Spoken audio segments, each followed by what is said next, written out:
Okay, y'all say hi again. She deleted all that. Okay, you ready? Listo? Listo. Okay. Plus tea is life. Okay. All right, so this is all the ingredients for sopitas, and I'll explain all of it as we go along. Okay. So first you need some oil. It doesn't have to be olive oil, but oil so that you can saute the noodles. And then you can use either a combination of tomato sauce and rotel to give it a little spice, or just tomato sauce, or just rotel. Again, it's to your taste. When you're sauteing, you need to have the bell pepper and the onion. That's what gives it a lot of flavor as it's sauteing. It releases the flavors of these two. And then once you add the tomato sauce, you're going to add more veggies. And so typically I'll add celery and cilantro. And if I'm making plain sopita, that's all I put. But if I want to zhuzh it up a bit, especially if I'm not feeling good and I'm too tired, lazy to make chicken soup, then I'll also add potatoes and corn and possibly squash and corn and things like that. Those are carrots. I don't know if I said corn. Anywho, and then these are the spices. So you're going to use typically a tablespoon and a half of bouillon per package. But again, that's to taste. And since you're not adding any meat to anything, I personally taste my sopita before I cover it. And then you add a dash of comino. And comino is a very overpowering spice. If you put too much, it's not going to taste good. And then also garlic, or you can use garlic cloves. This is garlic powder. I do this for ease, but if you have garlic cloves, you can put like 1 or 2 when you're sauteing with the onion and the bell pepper. So if you're gonna use real garlic cloves, saute it at this step. But if you're just gonna use the powder, then you put it when you're adding all the spices. This is just to add water. There's no set amount of water that you have to use. If you want to make it like soup, use a lot of water. If you want to make it more like a side dish like rice, then use little water. So it really doesn't matter, but again, the more or less water you use is going to be dependent on how much of these you add. If you're not adding very much water, then you don't want to put too much nor, because if you do, then it's going to be very salty. Okay, so now the sopitas. Everybody has their own favorite sopa. Mine is conchas. What's yours? Now y'all know. Mine used to be the fishes, but they stopped selling the fishes, and so I'm super sad about that. They stopped selling it like 30 years ago. And you're still mad. And I'm still mad about it. But my go-to, if I'm making it soupy, are the stars. If I'm making it like a side, I typically use the conchas. And then these two, you always kind of use this as a side. You don't really ever make this soupy.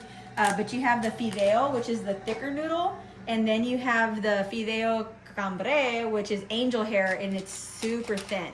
So if you cook it too long, it gets mushy. Yes, and so this, I let the water come to a boil, and then I immediately turn it off. And then this, same. It's like I'll turn, as soon as the water comes to a boil, I'll turn it off and just let this cook in that heat, and then it's fine. If you, like Yvonne said, if you let this cook for too long, it'll be mushy and gooey, and it won't taste right. No bueno. This one, if you're going to make it soupy and add vegetables, then you want to cook it probably for 20 minutes. And this one the same. So 15 to 20 minutes for both of these. And the reason you're going to spend that much time cooking it is because you need time for the veggies to cook. And about 15 minutes is a sweet spot. Anything more than that, the veggies start to get mushy too. So again, I say once it starts boiling and you put it on low to a simmer, then you cook it for like 15 more minutes, and then taste it and see if you like it, the texture, and if you want to cook it longer, you can. If you don't, then that's cool too. Sopa is very flexible. Right, stay cookware. Okay. Cookware. Cookware. If you're going to make soupy sopa, use like a quart-sized pan that you'll be able to fill up with water. If you're going to be making fideo or conchas as a side, then use a frying pan because you don't need as much water, and it'll cook faster because it has more area. And then this is going to have more veggies in it also. Good. Yeah, so that looked like the other day. I put it together yesterday. Awesome. Now, hey, now she's gonna be the best axe thrower ever. William Howard Higgins. I just wanted. I'm filming this because people get all wrapped around the axle concerning size. Do you want me to mince it? Do you want me to fine chop it? Do you want me to bulky chop it? So this is to say you can do it however you want because it's the flavor that matters. But this is how it's did here. Yeah, I like to leave my onions and my bell peppers chunky because people don't always like to eat those things. They love the flavor it gives, but they don't necessarily like to eat it. So then they could just scooch around it. So when it comes to the oil, I just kind of like to cover the bottom. But if you put in oil and then you put in your fideo and it's not enough coverage, then just add more oil. It's not a big deal. You're not gonna, but don't put too much because then you don't want greasy sopa. Because we're making the conchas for the side, you're gonna have to cook it a little bit longer, and I do like to put a lid on it, so I'll find a lid that works with this pan. But again, it's still making it as a side, so I'm not gonna add a bunch of veggies or a bunch of water. And then I'm going to go ahead and add in the bell pepper now, because again, I saute the bell pepper and I saute the onion together with the noodles, because this way the noodles grab the flavor, and then also caramelizing the onion and the bell pepper is gonna just make it give a really good taste. And it does matter because normally I'm lazy and I don't do it and it doesn't come out as good. But knowing is half the battle, G.I. Joe. Okay, so like celery, again, just as much as you want or as little. I like celery. Really, I only eat celery in sopa, so it's like I don't know what benefit celery has, but I get it when I eat sopa. And if you don't have any celery, but you have celery seed, you can add celery seed, just a sprinkle. Ooh. Oh, okay. It smells like it's starting to saute. Okay, come and look closer. Yeah, you can totally smell the onion. And so, yeah, you just saute all of this together, and what you're wanting is for the noodles to change color and to be like a golden brown. A toasty brown. You're toasting everything. Yeah, you don't, I mean, if you burn it, you don't want to do that. So if it's sauteing too fast, just turn the heat down. Okay, so another thing is you want to have your water ready and your tomato sauce ready.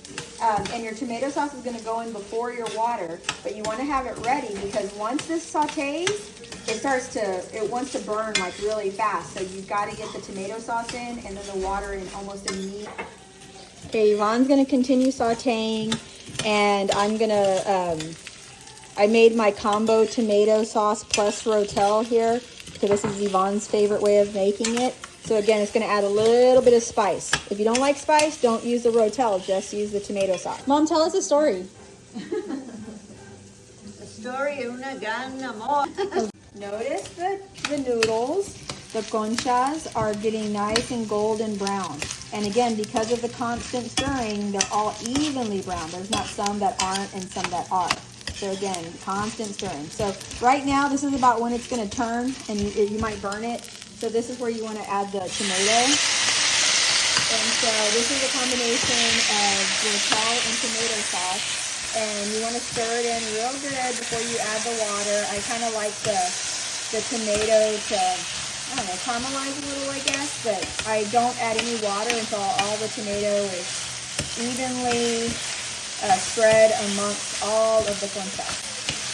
And I feel sorry for everybody watching because you can't smell it. It smells good. All right. And then, because of, like I said, when you're adding water, you either want to make it like a soup or you want to make it like a side. You're just going to add as much water as you want. So I am going to make this more like a side. So if you're looking at it, that was a quart. Now you only really use 2 cups. But again, I'm going to add it in slowly because I want to see how much water coverage we have. And then, like, okay, so there's not enough water, right? So let me add a little bit more because it's going to evaporate. But I'm not trying to make a soup. Just kind of make sure the water's covering it. Yeah. Yeah, that's what you do with the rice too. Yeah, so again, it's not with rice, you want to be more precise. But with the sopita, you don't have to. You just want to make sure all the noodles are covered. And then you start adding in the Cilantro and celery chopped. So now that this is getting ready to start boiling, I'm going to add the celery and I'm going to add the chopped celery and the chopped cilantro. It gives it a really good flavor. I know some people don't like cilantro. I don't know what's wrong with those people, but it's a delicious. But again, you can leave anything It's also out. very healthy. Yeah, but if you don't want to put it in, Rid of some of the metals in your system. It gets rid of the heavy metals in your body. So nobody can say that Mexican food isn't healthy. okay, so all the goodies are in there. So now I'm going to start spicing. I always keep a spoon, one of the a disposable spoon that Yvonne's going to get mad at me because it's plastic. But anyway, but I always keep a spoon in there.